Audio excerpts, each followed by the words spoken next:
Yeah. Okay, so gather yourselves around.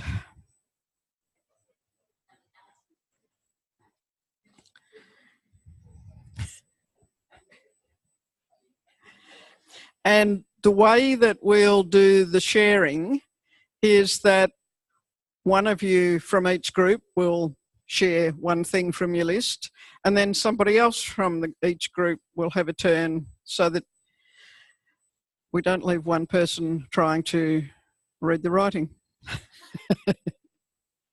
Because maybe you remember the thing that you contributed, or maybe you remember something that somebody else contributed. So which group would like to begin? You got the box?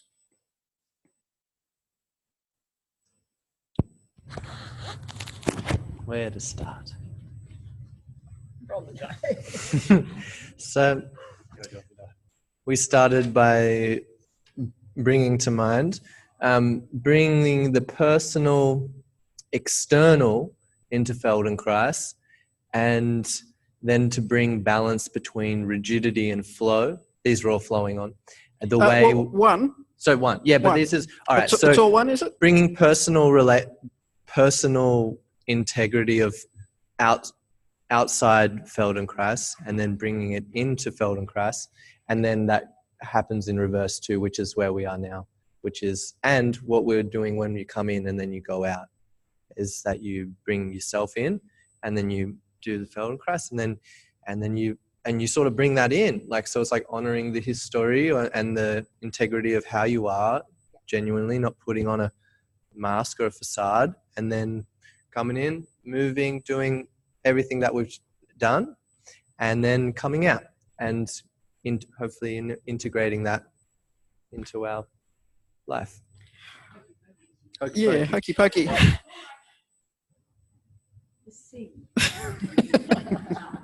The tides, yeah.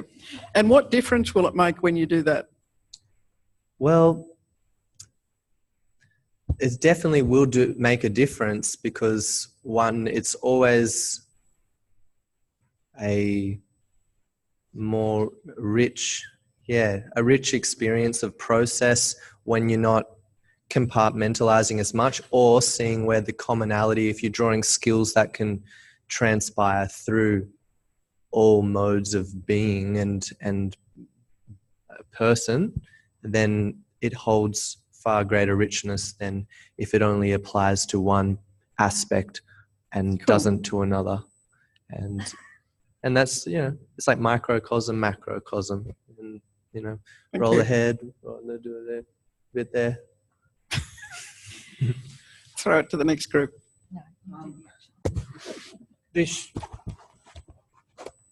This segment, I found an increase in sensing, and in particular, an example that there was an experience that I've been looking for was to actually feel the joints, and we did work on that in a broader and a coarser sense. But I've actually experienced feeling the gathering up of the joints in distal. I haven't felt backbones, I don't think yet, but yeah, it really added to what I was doing, and it all added together nicely from previous knowledge we had. Okay, so what have you learned from that experience of feeling the joints? Well, I can feel the student much better, so I'm more connected, which is another bit on the list. Yeah, I could say them all nearly. I'll keep going. Yeah, a greater connection and more sensing.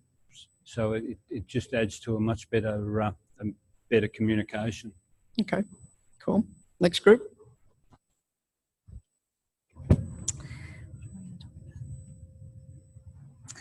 There were a couple of themes that popped up that had several different experiences that kind of came at it from different directions.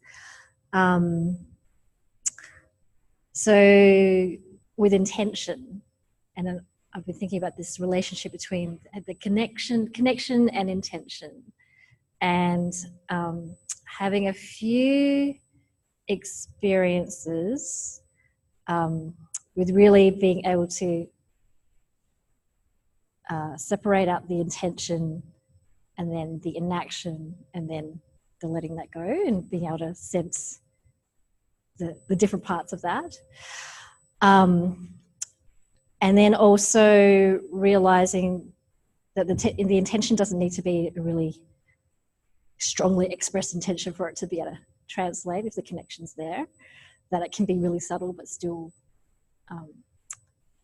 invite connection from that subtlety and experiencing that as well. And sometimes the need to soften the intention and stay with the connection, and that the connection, like to be willing to let the intention kind of go into the background a little bit to stay with the connection and that relationship that you have working with someone. And then what might happen if you did? Yeah. Yeah. Cool. Listening was a really big one for us, not only with these, but with these and with this.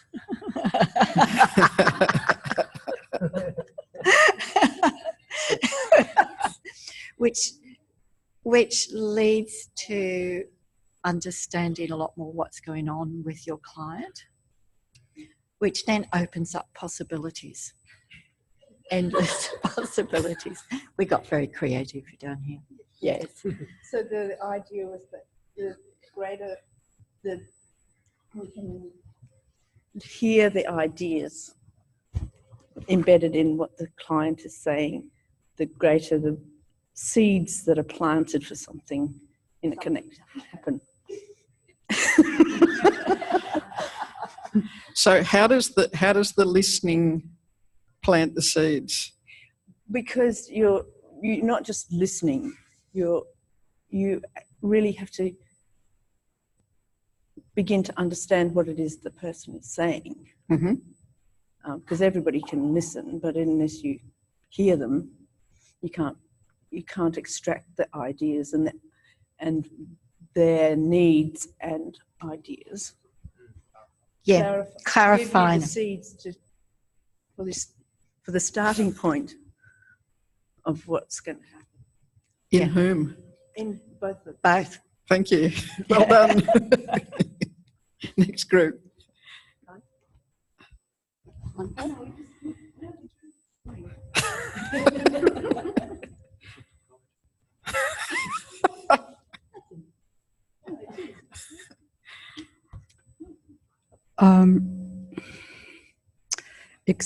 Expansion of process of learning, basically learning to learn from the experience.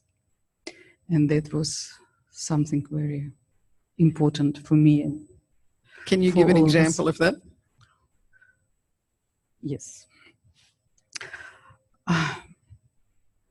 I just have a feeling that I can learn from everything. And in relation to FI,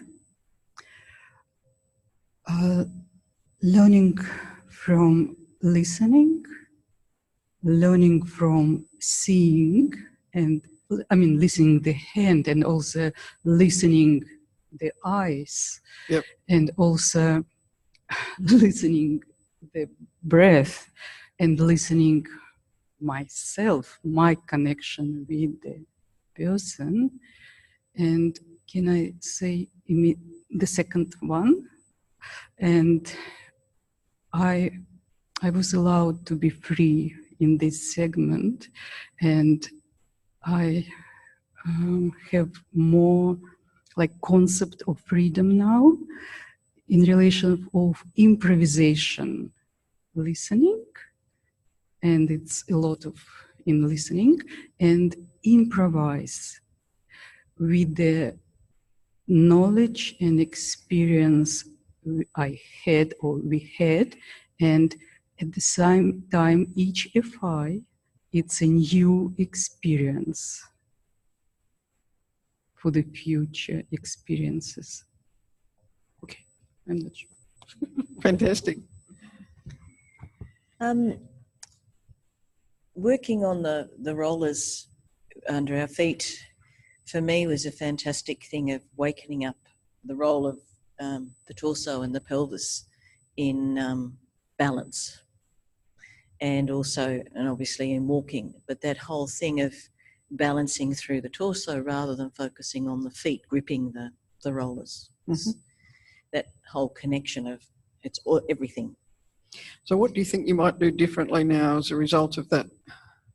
I walked so differently, I looked in the mirror and got a fright. Bonus, no extra charge for that. Oh, that's me.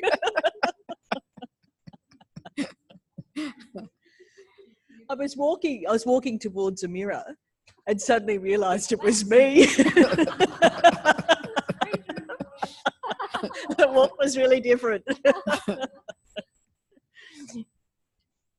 We do recognise ourselves and each other by our movement patterns. I was just writing something then. I just realised that the more energy I spend trying to hold myself up, the less free everything above that gets, and often below as well. But I noticed, on the contrary, being able to soften my concentration and soften my eyes and jaw, and I was able to take in much more and be aware of much more. And that sort of requires some almost like not only just grounding, but being assembled up from the ground in a way that's I wouldn't say effortless, but efficient. But less effort? Yeah, efficient. Yeah, in an efficient way. And efficient's not the right word, but in a way that you can rest into. Nice. Yeah.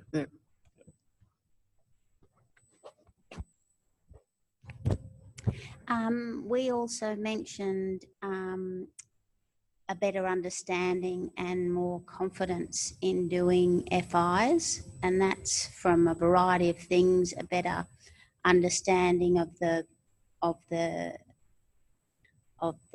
different ways it can be performed, and that was by being told it, but also by looking at the three practitioners and seeing what they do, and becoming more confident in FIs, because as it explained, you explain what you're doing, you think, yeah, that makes sense. You know, I actually feel like they made more sense than normally. I'm not sure what's going on.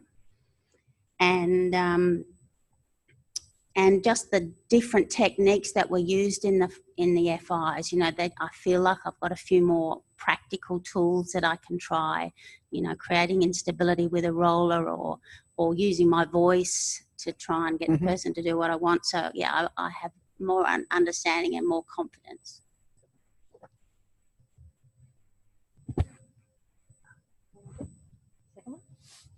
Did you learn anything, Karen? But I'm only here as a practitioner. I would say I found a parasympathetic nervous system and I made friends with it.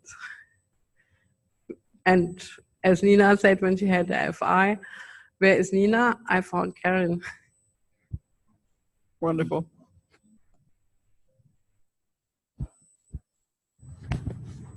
He's got it. He's got it. Yeah. You haven't said anything wrong. Finding the ground in novelty.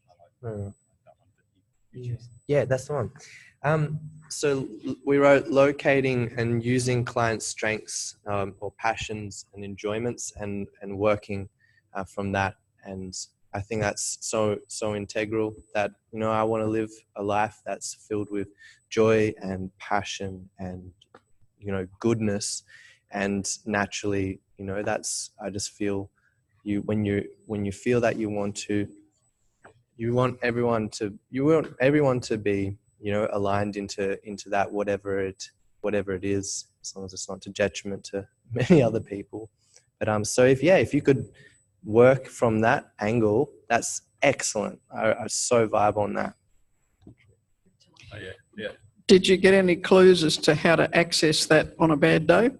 Yeah, so your like the questioning before with arthritis and stuff, and just sort of going, okay, so the immediate response is the reactive, like I get that.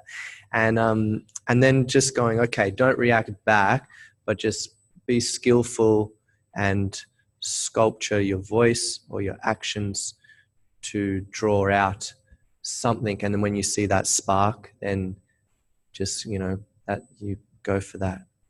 Do your best. Cool. Just to add to that idea of the looking for things that people do and enjoy that they bring to a lesson, it means that you can begin to engage their imagination in a much and more playful way, so that at that moment when they're shifting between a risky place and a place where they might otherwise retreat, is you can just kind of just tip them into somewhere where they haven't been, like riding a unicycle across a tightrope.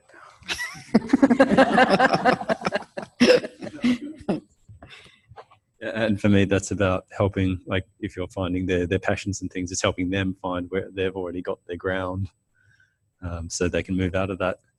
And my little thing was that I found in my journal from last week was, I don't want to just give people hope. I want to spark their delight and inspiration so that they can. Cool. Nice. We're going again. Yeah, don't worry. You got more? Oh, I don't know. There's a million here. Give us a good one. No. No implication whatsoever. Oh, yeah, I don't know. It was the linking the ATN to FI. Having the FIs done in the class, I saw that as a bridge, because it wasn't just nice and quiet and watching an FI. We were actually all communicating, so it was sort of a good bridge. That was, especially at this stage of our training, that was a really good thing. You guys got another one? Have you got another one? Your group?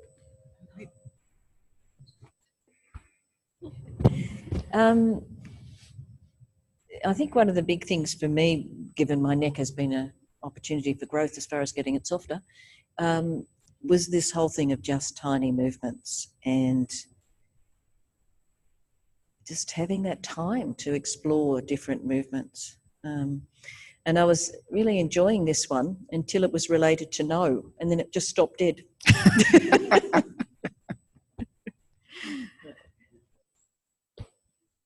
Linda, did you want to?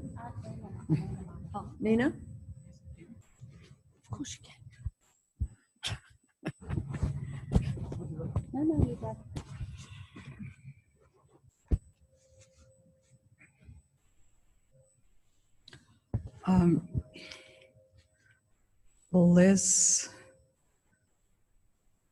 Okay, no restrictions in the techniques. Techniques might be different in order to achieve the same intention, and that was very important for us. We felt that we are sensing now ourselves on a different level compared to all previous, based on our experience, and we can sense and feel ourselves on a different scale now. We can sense and feel much better the students like connected to us, and the best experience which we had is we had the intention, it might be ATM, which we translated into FI, right? And we had the intention, and we expected that the student, we are like practitioners, and we expected that the student should have that feeling and feelings and senses. And then when we were students, it was amazing because it was different. And that understanding of the difference, without the experience, what we expected and what it was the reality, was a great experience of learning. And yeah. Does all that mean you've improved? Or is it only your colleagues that have improved? No. Okay, I thought about it. Even we discussed it. And I thought, I'm sure that everyone is improved because we worked together in all previous segments and steadily we all really changing. In this segment, it just was like profound. At least I felt that everyone has profound change in all abilities. Good.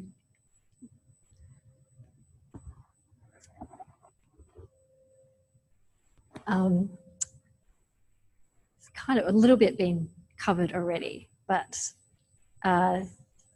how this whole segment really has, really expanding our experience and understanding of what FI is and the potential for creativity, but also for me, like for each of us to really understand what we bring to it and how much we do have available within us already from all of our experiences, and how we can express that working with people one-on-one, and like that's our grounding, like that we can bring the bits that we know really well and be able to bring that to the experience.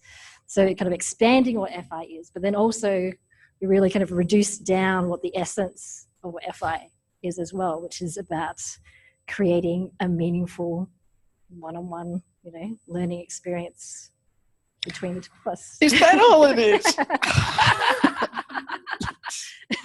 There's hope. Fantastic.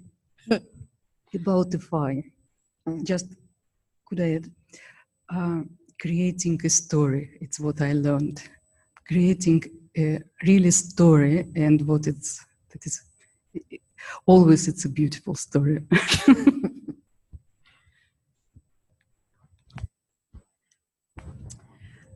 There was also learning the relationship between stability and instability. And in finding that balance point between the two, we can find the ground and we're available. And what was really nice about this segment is the novelty in the ways that we did it.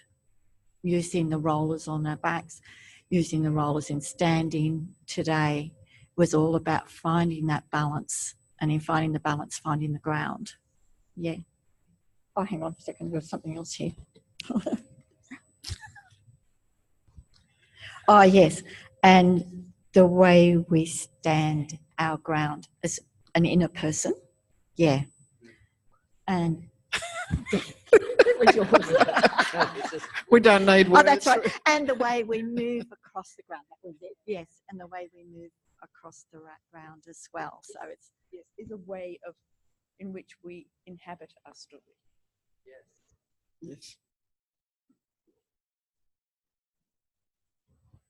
Just to say that the thing I'd already heard many times, which is that FI is a dance, a connection with the other person. I'd heard it, but actually for the first time I experienced it. And so that was very, very enlightening and reassuring. Excellent. Any more? One that was really helpful for me, but it was more that I came with the question, I'd been looking at the arches in the hand and trying to figure out how they related. And it was that idea of the axis of rotation can be moved. So if we take it, I usually think of the axis of rotation being the center of my body, but I could put it down one side and actually rotate around the side of my body, and that changes completely how I roll if I, so it was just this thing of, I could move the axis of rotation anywhere, in my arm, in my leg, could be the outside of my arm, the inside of my arm. And it gives me a whole different picture of movement possibilities. Do you have any sense of an application for that idea? Well, for dancing, for a start. Right. Like, you might rotate around your right leg or your left leg or hula and rotate around the centre. Excellent. How are we doing? Any more? And this seems, it took us a while to get here, but we were talking, came about the discussion of the effort gradient and recalling the FI experience of how we needed to shape ourselves and move ourselves in relation to the client, so that we really, what's been great about all the props and doing those things has been that we have to create an environment, not that just supports the client, but we create an environment that supports ourselves in the way we engage with the differences between the clients. Cool. Is that right? Yes, perfect. And there was just a little added one of music, which we found very, very refreshing.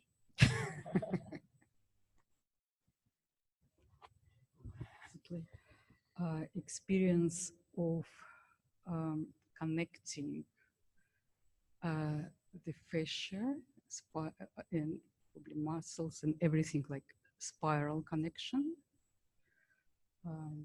and senses better.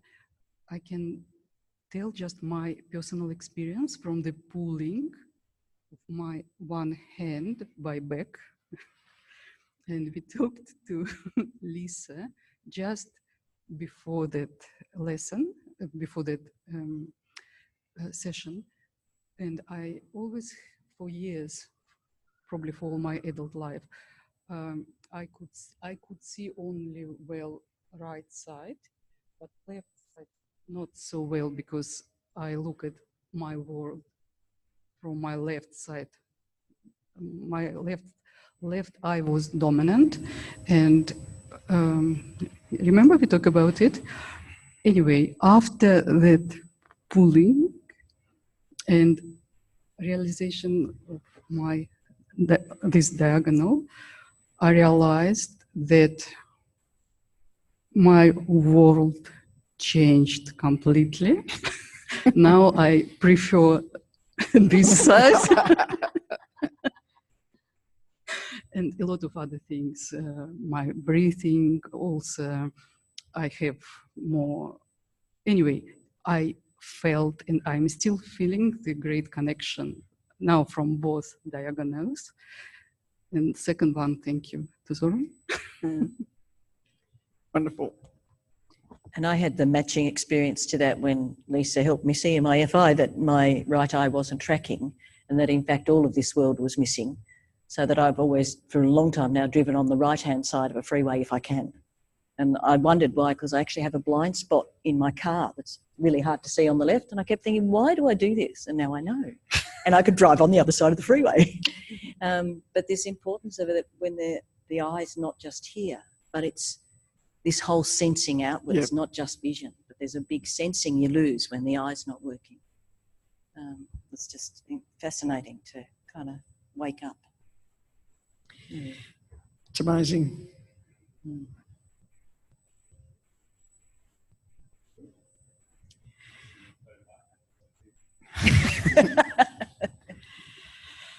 Thank you. So it may be over the weekend or sometime next week you kind of meander back to your memories and think about what else was there, or what can I recall that I could actually use in the whatever I'm doing at the moment.